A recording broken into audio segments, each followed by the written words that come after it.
Welcome to our channel. Today we how to open a joint account with Wells Fargo. Account setup step. To open a joint account with Wells Fargo, start by gathering the necessary information for both account holders.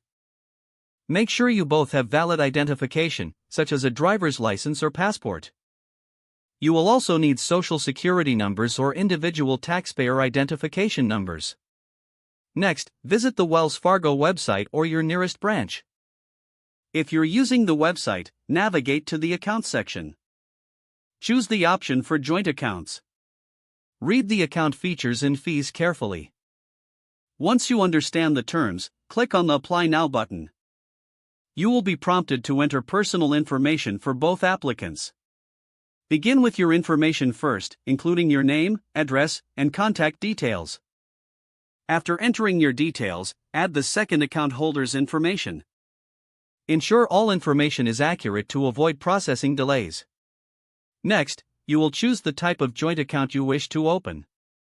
Wells Fargo offers checking and savings options, so pick one that suits both account holders' needs. Review any minimum balance requirements associated with the chosen account.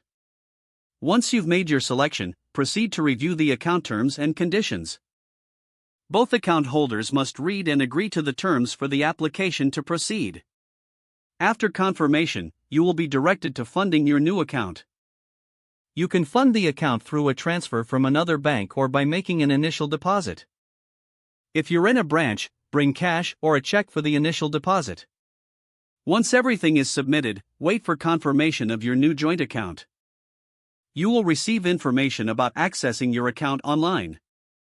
Be prepared to set up online banking, including creating a username and password. After your setup is complete, you can start managing your joint account together. For any questions, feel free to contact Wells Fargo customer service for assistance.